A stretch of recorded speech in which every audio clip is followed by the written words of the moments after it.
Olá, no programa de hoje, o PL nas eleições em BH e na Assembleia. A legenda do ex-presidente Jair Bolsonaro vai disputar com candidaturas próprias as eleições municipais na capital mineira e em outras grandes cidades do estado. Quais serão as principais bandeiras e apostas na campanha?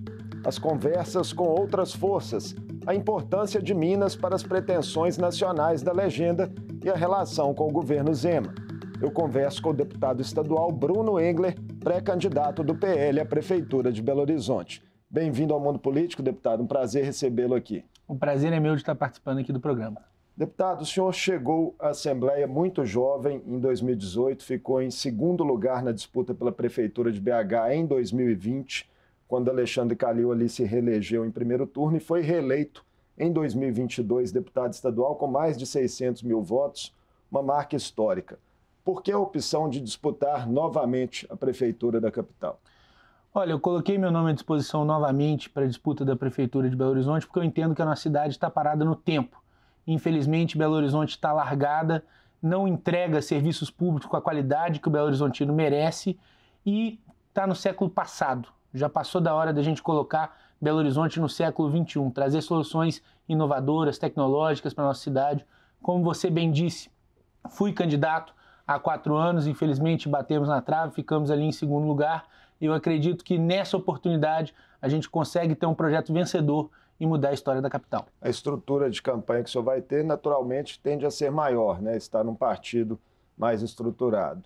Exatamente. Olha, para o cidadão que está acompanhando, em 2020 eu saí num partido nanico, o PRTB, não havia nenhum tempo de rádio, de televisão, as emissoras não eram obrigadas a me chamar para os debates, que inclusive na época, por causa da pandemia, só teve um, da Bandeirantes, que eu não fui chamado, e agora é um cenário diferente. Hoje a gente está no PL, que graças à liderança do presidente Bolsonaro, hoje é o maior partido do Brasil em representação na Câmara dos Deputados, então é um partido que conta com tempo de rádio e televisão, a gente tem o apoio do PP, que vai trazer um tempo maior ainda de rádio e televisão, é um partido que tem estrutura, já tem identificação com muitos eleitores, porque está se estabelecendo como grande partido da direita no nosso país, realmente um partido daqueles que acreditam nos nossos valores de Deus, pátria, família e liberdade.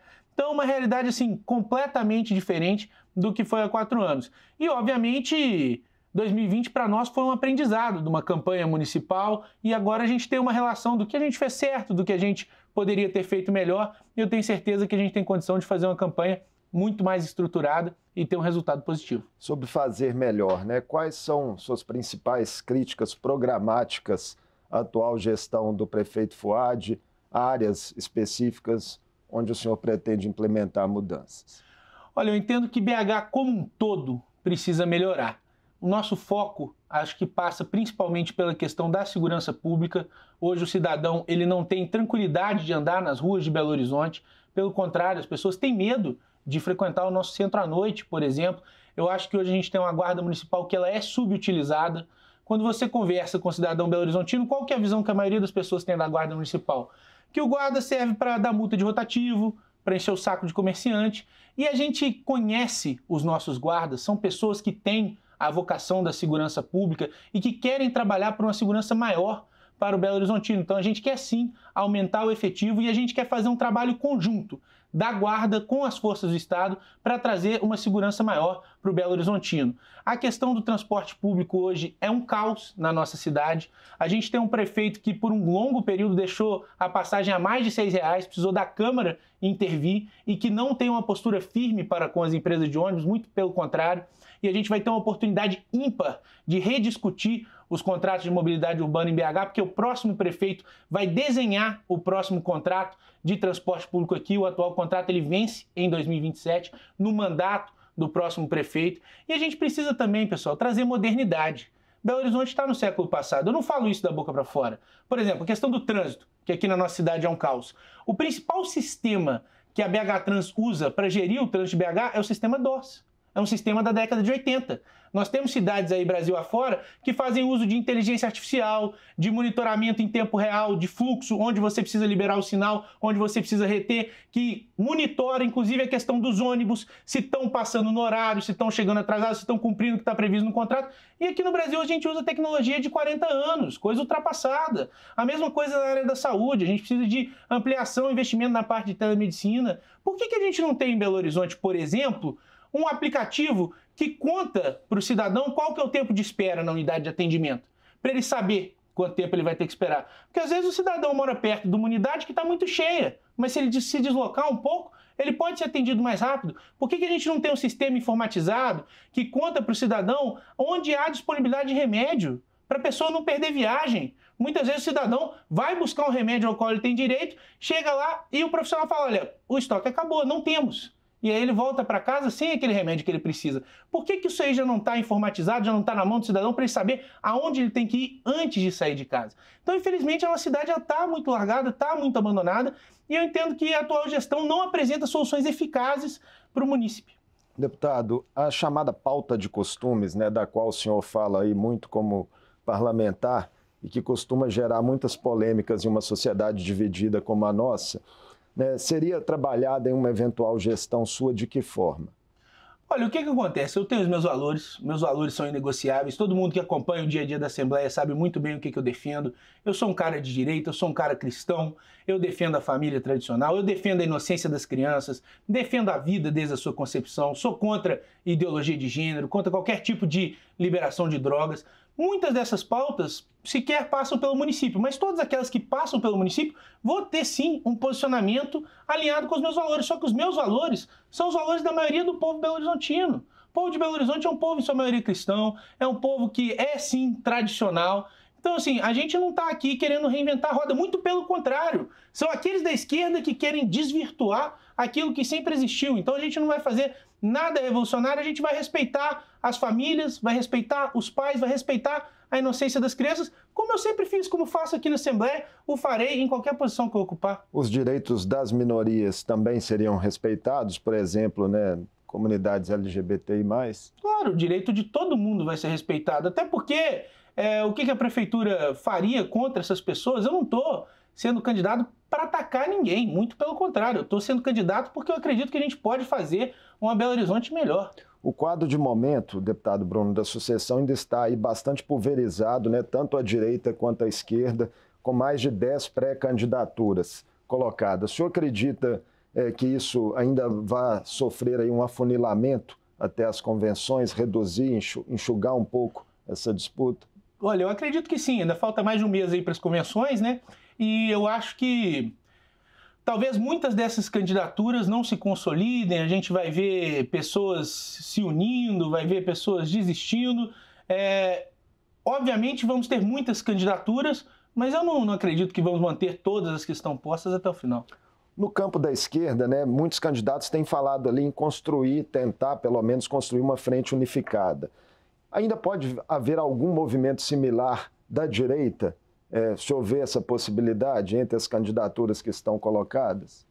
Olha, o que eu enxergo? Hoje nós temos a candidatura legítima de direita em Belo Horizonte. Eu conto com o apoio do Nicolas Ferreira, que é o deputado federal mais votado da nossa capital, uma grande liderança que a gente tem da direita na Câmara dos Deputados, do senador Cleitinho, que é o grande senador da direita em Minas Gerais, e principalmente do capitão Bolsonaro, que é a grande liderança da direita no nosso país. Então a gente vem pelo PL trazendo essa questão da candidatura da direita. Mas, como você bem pontuou, a gente está disposto a unir forças. Eu acho que todos aqueles que querem se somar ao nosso projeto de fazer uma Belo Horizonte melhor, da direita, da centro-direita, do centro, são mais do que bem-vindos para a gente dialogar e construir um projeto vencedor. Então, assim, a gente está de portas abertas para quem quiser caminhar conosco, para quem quiser construir uma Belo Horizonte melhor. O senhor já falou sobre o apoio do PP, né, que está formalizado. Com quais outras legendas o PL conversa nesse momento? A imprensa noticiou há algum tempo um convite do senhor ao ex-deputado João Leite, né, do PSDB, até que poderia ocupar uma vaga de vice em sua chapa. Isso está de pé? Não, na verdade, eu queria até esclarecer essa questão. Eu gosto muito do João Leite, nós fomos colegas aqui de Assembleia há 4 anos, é uma pessoa realmente que gosta da nossa capital, gosta de Minas Gerais e faz a boa política. Mas esse convite nunca existiu, vocês podem até perguntar ao João, a gente nunca teve essa conversa, então não há nenhuma proposta nesse sentido. Tenho todo o respeito do mundo pelo João, mas não foi uma construção que a gente fez. Isso, então, foi uma informação errada aí divulgada pela imprensa. Não, na verdade, o que eu vi na matéria ali é que levantaram como uma possibilidade, isso foi repercutido, mas não foi algo que foi tratado entre eu e o ex-deputado João Leite. Mas aí, para além do PP, né, a pergunta também era essa, se vocês já têm conversas com outras legendas e se o senhor poderia falar como estão. Não, olha, a gente fechou o PL e o PP, só os dois vão nos dar um tempo significativo de televisão e, como eu falei, a gente está aberto a dialogar e a construir com todos os partidos do campo da direita até o centro. Eu acho que a esquerda, naturalmente, não tem nem como caminhar conosco. Mas, no momento, não tem nada fechado, não tem nada engatilhado. Se tiver, vai ser prontamente anunciado aí. Todo mundo que quiser fortalecer, bem-vindo. Como é que o senhor recebeu os resultados das mais recentes pesquisas, né, divulgadas, nas quais Mauro Tramonte, deputado estadual também, do Republicanos, está liderando com folga nos cenários estimulados? O que eles indicam, né, para o seu campo? Olha, o que acontece? Eu tenho um pé atrás muito grande em relação a pesquisas, e eu explico o porquê. Eu vivi o ciclo eleitoral de 2018 próximo do presidente Bolsonaro, onde todas as pesquisas diziam, olha, Bolsonaro é inviável, Bolsonaro perde para todos no segundo turno, Bolsonaro isso e aquilo, e a gente viu o que aconteceu. Bolsonaro, com 6 segundos de televisão, foi eleito presidente da República. Eu mesmo vivi esse processo quando eu fui candidato a prefeito em 2020. Para você ter ideia, a última pesquisa que saiu em 2020 foi uma pesquisa do Ibope, que afirmou que eu estava... Saiu no sábado, antes da eleição, a eleição domingo. Afirmou que eu estava em 4º lugar com 3% das intenções de voto, e no dia seguinte eu fiquei em 2º lugar com 10% dos votos. Então, assim, o pessoal de sábado para domingo dormiu e decidiu que ia votar em mim. Eles tiveram uma revelação em sonho que era para votar no Bruno Engler. Obviamente é uma pesquisa errada. Então, assim, eu particularmente tenho um pé atrás muito grande com pesquisa eleitoral. Respeito o Mauro Tramonte, sei que é uma figura relevante, mas eu estou fazendo aqui a minha pré-candidatura, levando aquilo que eu acredito para Belo Horizonte e sem esquentar muito a cabeça com pesquisa eleitoral. O PL, deputado Bruno, integra, né, a base do governador Romeu Zema aqui na Assembleia, mas o senhor e outros deputados têm votado pontualmente contra o Executivo em algumas matérias, como, por exemplo, nas emendas recentes, né, a recomposição do funcionalismo. Um eventual apoio do governador à sua candidatura ainda está no radar ou vocês não contam mais com essa possibilidade? Olha, o que acontece? Primeiro, é importante que você colocou. Existem divergências pontuais com o governo. Você deu um exemplo de uma votação importante da segurança pública. Pô, eu estou no meu 6º ano como deputado estadual e a segurança pública sempre foi uma das minhas bandeiras. Então, eu, como alguns colegas de partido, muitos deles, inclusive, oriundos de Força de Segurança Pública, não teriam como votar com o governador naquela matéria. Mas uma divergência pontual não é uma animosidade para com o governador. Em relação a ter o Zema conosco, gostaria muito de ter o governador no nosso campo. Como eu disse, eu acho que a gente já tem grandes lideranças da direita em Minas Gerais e no Brasil caminhando conosco, e o governador viria a agregar e agregar muito nesse projeto. Hoje, o Partido Novo, o partido do governador, tem uma pré-candidata, que é a Luísa Barreto, exatamente, que tem toda a legitimidade, respeito à pré-candidatura dela, mas se o governador entender por bem caminhar conosco, a Luísa entender por bem se somar ao nosso projeto, abrindo mão da sua candidatura, seriam muito bem-vindos. O senhor já teve algum tipo de conversa com a pré-candidata do Novo, a ex-secretária Luísa? Já tive uma conversa com a secretária Luísa, foi uma conversa extremamente tranquila, extremamente republicana, é uma pessoa de fácil trato, mas não acertamos nada, tanto que ela se mantém pré-candidata, assim como eu, mas nada impede que, se o cenário assim se desenhar, caminhamos juntos no futuro. Como é que o senhor vê o posicionamento do ex-prefeito Calil nesse quadro, né? Ele ainda não sinalizou uma preferência, né, por uma candidatura, um apoio mais firme. Faria diferença no cenário da capital? Olha, eu não vou aqui desmerecer a importância do Calil no cenário de Belo Horizonte. Ele é reconhecido, ele foi prefeito recentemente. Eu acho até muito curioso, eu acho que demonstra até uma fraqueza do atual prefeito ele não ter o apoio do Calil, porque ele era vice do Calil. Então era uma relação assim muito próxima e o Calil até o momento não veio a público dizer que está com o Fuad, que apoia o Fuad. Eu acho que é uma fraqueza da atual gestão. Não sei se ele está vendo o desastre que é a atual prefeitura, se ele está com receio de colocar o nome dele nisso. Mas eu acho que o Calil é um dos atores que faz parte do cenário político. Eu, obviamente, não tenho esse diálogo com ele, nós temos posições muito divergentes, mas eu imagino sim que é uma pessoa que tem o seu peso eleitoral. Não vou aqui dizer que não faz diferença. O senhor, né, já citou o ex-presidente Bolsonaro, tem uma proximidade pessoal e política bastante conhecida com ele. Qual deve ser o grau de participação do ex-presidente na sua campanha? Olha, o ex-presidente vai ser uma figura importantíssima na nossa campanha. No meu entender, o Jair Bolsonaro hoje é o melhor cabo eleitoral do Brasil. E a gente tem que olhar o seguinte, em Belo Horizonte, ele foi vitorioso nos 4 turnos que ele disputou, primeiro e segundo de 2018 e primeiro e segundo de 2022. Então é uma pessoa querida pelo povo belo-horizontino, que o povo belo-horizontino já o escolheu, já votou nele em sua maioria 4 vezes. A gente quer ter ele aqui conosco o máximo possível. Obviamente, ele tem que rodar o Brasil inteiro, ele vai passar por diversas capitais, mas ele virá em breve num lançamento de pré-candidatura nosso, já era até para ter vindo, não veio por um problema de saúde, e na campanha também, o máximo de oportunidades possível dele estar aqui conosco. A gente quer a presença dele, até porque a gente sabe que ele mobiliza multidões, muita gente vai às ruas apoiá-lo, vai para vê-lo, ouvi-lo, e é importante ter ele conosco, vai ser de grande valia toda a participação que ele puder estar presente. O ex-presidente tem muitos seguidores fiéis, realmente, mas tem também bastante rejeição. E a polarização, deputado Bruno, na nossa sociedade segue calcificada, né, segundo diversas pesquisas. PT e PL vão disputar, né, aqui em Minas em 6 dos maiores eleitorados de Minas Gerais, 6 das maiores cidades vão ter candidatos próprios do PT e do PL, é o que se está desenhando no cenário. Que peso que o senhor acredita que essa polarização nacional vai ter aqui na capital e no estado, nessas eleições municipais, até em comparação com outras questões mais locais, né, dos municípios? Olha, o que eu entendo é o seguinte, a eleição municipal é muito diferente da eleição geral e, obviamente, o tema principal tem que ser os problemas de Belo Horizonte e as soluções que nós vamos apresentar para resolvê-los. Mas também é importante ressaltar que acabou a época do político vaselina. Aquele cara que não se posiciona, fica em cima do muro, quer agradar todo mundo e acaba não agradando ninguém. O eleitor, ele está cada vez mais politizado, entendendo o que acontece no cenário político, se posicionando, se identificando com valores e campos da política e buscando votar em pessoas que pensam como ele. Então, obviamente, um esquerdista radical, uma pessoa que é a favor de aborto, droga, ideologia de gênero, não vai votar em mim. Por mais que ache que eu tenha propostas melhores. Como uma pessoa conservadora não vai votar num candidato de esquerda, mesmo que eventualmente goste de uma proposta ou outra. Por quê? Existe hoje essa necessidade do alinhamento. As pessoas querem se sentir representadas por quem elas elegem. Mas o importante da campanha é apresentar quais são os problemas da cidade e como vamos resolvê-los.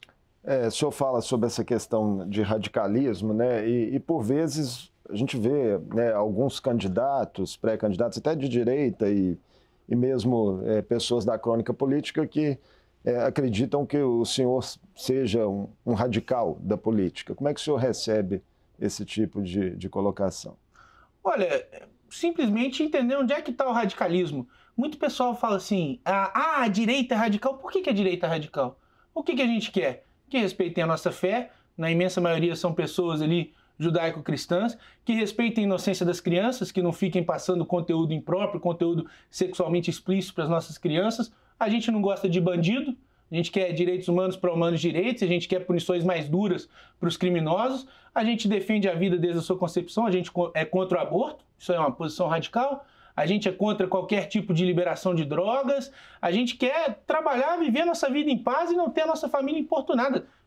Isso é radicalismo? Então, eu acho assim, a gente vai ter uma oportunidade muito grande na campanha de mostrar aquilo que a gente acredita e as pessoas vão ver que o que se fala da gente, não só de mim, eu, Nicolas, Bolsonaro, em sua grande maioria, são exageros, são mentiras e não condizem com aquilo que de fato a gente defende. Fala-se muito que a extrema-direita, né, tenta, por vezes, impor, né, esses valores na gestão de políticas públicas. O senhor não concorda com esse tipo de crítica? Olha, eu entendo que, pelo contrário, as pessoas de direita elas querem que os seus valores sejam respeitados. A partir do momento que um pai, uma mãe de família cristão, manda o seu filho para a escola e ele não quer que ali seja apresentado uma ideologia de gênero, uma agenda LGBT, é a gente que está impondo os nossos valores aos outros? Ou a gente quer que os nossos valores sejam respeitados para as nossas crianças? A gente não quer impor, a gente quer simplesmente que a nossa família seja respeitada, trabalhar, ganhar a nossa vida e viver com tranquilidade. O senhor faz de forma recorrente, né, críticas bastante duras ao presidente Lula e ao PT. E caso se eleja prefeito da capital, como que o senhor pautaria essa relação com o governo federal, né, que tem um papel importante em programas e obras aqui na capital? Olha, de maneira institucional. Eu acho que o Lula não está precisando de mais um amigo. Eu realmente não vou ser amigo do Lula, não gosto do Lula, como eu também não estou precisando de mais um amigo. A questão é, o município de Belo Horizonte, ele dialoga com a presidência da República, ele dialoga com a União. E nesse sentido, eu me espelho muito no governador de São Paulo, o governador Tarcísio. Ninguém nega que o Tarcísio é um cara de direita, é um bolsonarista de primeira hora, mas ele se senta com o governo federal para resolver os problemas de São Paulo. Porque o estado de São Paulo tem que dialogar com a União. Da mesma maneira, o município de Belo Horizonte tem que dialogar com a União. Se eu for eleito prefeito, os 2 primeiros anos, o presidente será o Lula. E nós vamos sentar com o Lula, com os ministros do Lula e apresentar as demandas de Belo Horizonte. Por quê? É ele quem está na cadeira. Os 2 últimos anos de um eventual mandato meu, pode ser o Lula reeleito, como pode ser outra pessoa. E quem estiver na cadeira, nós vamos sentar e dialogar para levar as demandas de Belo Horizonte. Inclusive diretamente entre o senhor e o presidente, o senhor teria essa disposição? É claro, ele estando presidente da República, independente de uma divergência pessoal de não gostar da figura do Lula, se for preciso conversar com o presidente para resolver problemas de Belo Horizonte, é evidente que eu farei. O presidente nacional do PL, Valdemar da Costa Neto, né, esteve recentemente aqui em BH. Qual que é a importância, né, das eleições municipais de 2024 para os planos nacionais da legenda rumo a 2026? Olha, isso é uma coisa que a gente sempre fala, 2026 passa por 2024. E o PL, ele é um partido que ele está em franca ascensão. Ele, diferente do que era o PSL lá em 2018, que era um partido nanico, que a gente praticamente pegou do zero e transformou num grande partido, depois teve a divergência com o então presidente do partido Bivar e o capitão Bolsonaro, o PL já era um partido médio, um partido que tinha uma expressão relevante, mas ele aumentou muito seu número de parlamentares, senadores, deputados federais, também fez governadores aí na última eleição, e agora é a hora da gente ter essa mesma expansão no âmbito do município. A gente ter um número maior de prefeitos, a gente ter um número maior de vereadores, porque são pessoas que vão carregar as nossas bandeiras, representar os nossos valores, e certamente isso reflete também na eleição de 2026. Então, o PL hoje é um partido que está estruturado, está se estabelecendo como grande partido da direita no Brasil e tem tudo para ser o partido que mais vai crescer nesse ciclo de eleições municipais. Muitos analistas políticos, né, discorrem sobre essa influência, né, de eleições municipais na eleição presidencial. A gente tem um exemplo recente, em 2020 o PT teve um resultado muito ruim, né, nas eleições municipais, mas 2 anos depois acabou elegendo o presidente da República. Tem algum grau de descolamento também, pela característica das disputas? Olha, o que acontece? A eleição municipal e a eleição geral são eleições diferentes, mas existe uma influência. Pode ser o suficiente para decidir uma eleição, como não. Mas é inegável que é interessante para qualquer candidato, a presidente, a governador, você ter o máximo de aliados em posições importantes. Então, para um eventual candidato a governador do PL, é importante ter o máximo de prefeitos e vereadores do PL. Para um eventual candidato a presidente do PL, é interessante ter o máximo de vereadores e prefeitos do PL. É isso que vai garantir a eleição? Não, mas é um fator que ajuda. O PL está de olho também na sucessão ao governo de Minas em 2026? O que acontece? O PL é um partido que ele está aberto a construções, ele está crescendo vertiginosamente, como a gente falou, se estabelecendo como grande partido da direita no nosso país, e a gente vai ter um ciclo eleitoral importantíssimo em 26. E o PL pode ter candidatura própria a governo, a Senado, como pode também estar caminhando junto de um projeto à direita. A gente está disposto a dialogar, a construir, mas certamente a gente tem quadros qualificados que podem sim disputar o governo de Minas. Sobre esse projeto, né, à direita maior, Bolsonaro está por hora, né, inelegível por decisão do TSE. E alguns governadores, Tarcísio de Freitas, que o senhor já citou, o próprio governador Zema, Ronaldo Caiado, enfim, a ex-primeira-dama Michele, são nomes aí citados na crônica política como possíveis herdeiros desse espólio. Na sua avaliação, alguém larga na frente nesse jogo, nesse momento? Olha, eu acho que é cedo para a gente falar disso. Eu acho que o próprio resultado de 2024 ele vai ter um peso nas eleições de 2026. E o que acontece? Hoje, lamentavelmente, o presidente Bolsonaro está inelegível, não por corrupção, não por ter desviado dinheiro público, porque fez uma reunião com embaixadores. E a nossa tentativa é reverter essa situação. Então, se você me perguntar quem você quer votar para presidente de 2026, Jair Bolsonaro, sem sombra de dúvidas. Caso essa situação se mantenha, o presidente Bolsonaro ele não está morto. Ele vai continuar na sua articulação política e ele é a grande liderança que a gente tem hoje. Então, quem ele indicar, quem ele construir, entender que é o melhor projeto para o Brasil, a gente vai caminhar junto. E como você falou, tem diversas possibilidades. Tem o governador Romeu Zema, aqui de Minas Gerais, o governador de São Paulo, Tarcísio, o governador de Goiás, Ronaldo Caiado, o governador do Paraná, o Ratinho Júnior, como pode surgir um outro nome aí que a gente nem está imaginando. Eu acho que ainda tem muita coisa para acontecer até 26 e a gente vai caminhar com o nome forte da direita para pleitear a presidência da República. Muito obrigado por essa conversa conosco aqui no Mundo Político, deputado Bruno. Eu que agradeço a oportunidade. Conversei com o deputado estadual Bruno Engler, pré-candidato do PL à Prefeitura de Belo Horizonte. Falamos sobre as articulações da legenda no quadro sucessório da capital, as bandeiras que defenderá no pleito e os planos no Estado e no país rumo a 2026. E antes de encerrar, nós da Assembleia de Minas reforçamos o pedido de ajuda às milhares de famílias atingidas pelas enchentes no Rio Grande do Sul. Se você puder contribuir, acesse o QR Code aqui na tela e faça uma doação. O Pix SOS Rio Grande do Sul é o CNPJ 92-958-800/1000 ao contrário, dígito 38, em conta do Banrisul. E não deixe de conferir o destinatário. O Mundo Político fica por aqui. Obrigado por nos acompanhar e até o próximo programa.